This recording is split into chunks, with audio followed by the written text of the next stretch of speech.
کہتے ہیں ایران کا ایک سوداگر تجارت کے سلسلے میں ہندوستان آیا ہوا تھا۔ یہاں سے اس نے ایک خوبصورت اور میٹھی باتیں کرنے والا طوطا خریدا، جس کی ادائیں بڑی دل پسند اور آواز بڑی پیاری تھی۔ وہ تاجر اسے اپنے ملک میں لے گیا۔ وہ باتیں کر کے نہ صرف تاجر کو خوش کرتا تھا، بلکہ ہر عام و خاص کا دل اپنے نغموں سے خوش رکھا ہوا تھا۔ ایک دفعہ وہی سوداگر تجارت کی غرض سے دوبارہ ہندوستان جانے لگا اور روانگی سے قبل اہل خانہ اور غلاموں سے پوچھا کہ وہ ان کے لیے ہندوستان سے کیا لائے۔ ہر ایک نے اپنی اپنی پسند بتائی۔ طوطے سے کہا، تم بھی بتاؤ تمہاری کیا فرمائش ہے؟ طوطے نے کہا، میری صرف یہ درخواست ہے کہ دوران سفر جب تم فلاں دریا کے پار جاؤ گے تو وہاں تمہیں ایک پرفضا جزیرہ نظر آئے گا۔ وہاں میرے ہم جنس طوطوں کو سلام پہنچا کر کہنا کہ تمہاری قوم کا فلاں طوطا میری قید میں ہے اور تمہاری ملاقات کو جی ترس گیا ہے۔ تم آزادی کے ساتھ باغوں اور سبزہ زاروں میں مزے کر رہے ہو۔ تمہیں اپنے غریب الوطن ساتھی کی کوئی خبر نہیں۔ کیا اسی کا نام دوستوں کی وفا ہے کہ میں پنجرے میں پڑا رہا ہوں اور تم باغوں میں عیش کر رہے ہو، اور انہیں کہنا کہ وہ اپنی آزادی کے بارے میں مشورہ طلب کرتا ہے؟ ورنہ یہ بھی ممکن ہے کہ تمہاری ملاقات کی حسرت لیے اس دنیا سے رخصت ہو جاؤ۔ سوداگر نے وعدہ کیا کہ وہ تمہارا یہ پیغام تمہارے ہمجولیوں کو پہنچا دے گا۔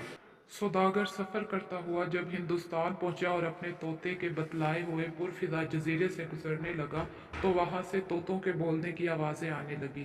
وہاں اس نے انہیں مخاطب ہو کر کہا، اے طوطو، اپنے ایک بچھڑے ہوئے بھائی کا پیغام سن لو جو کہ میرے گھر میں ہے۔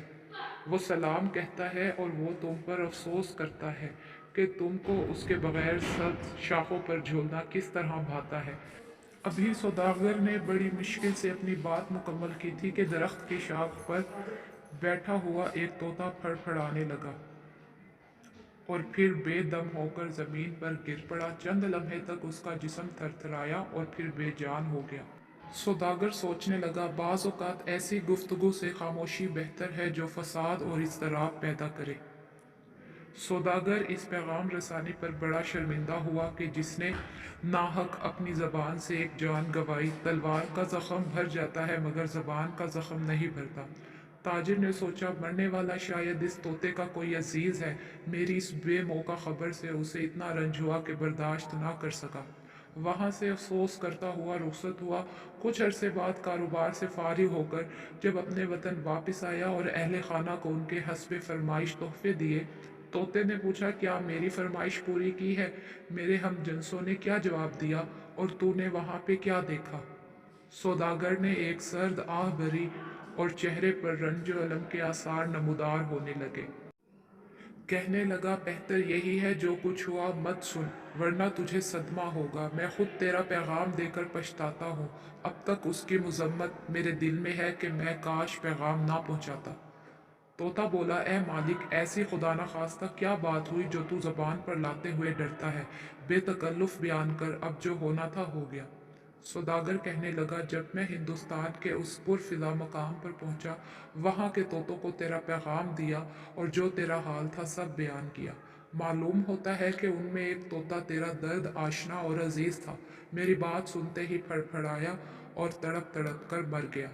شاید اسے تیری گرفتاری کا رنج تھا کہ وہ برداشت نہ کر سکا۔ اس کے یوں دم دینے سے میں بے حد پشیمان ہوں۔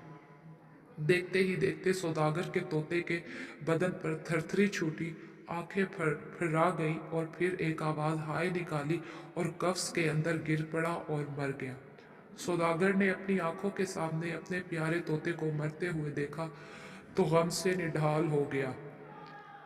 ٹوپی سر سے اتار پھینکی، سینے پر بار بار ہاتھ مار کر روتا اور یہ کہتا کہ اسے خوش بیاں طوطے، تجھے کیا ہو گیا؟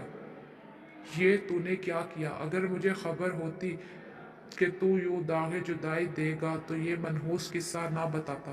غرض دیر تک طوطے کے مرنے کے غم میں پڑا رہا۔ جب خوب دل کی بھڑاس نکال لی تو مرے ہوئے طوطے کو قفس سے نکال کر باہر پھینک دیا۔ باہر پھینکنا تھا کہ فوراً وہ طوطا پھر سے اڑ کر درخت کی شاخ پر جا بیٹھا۔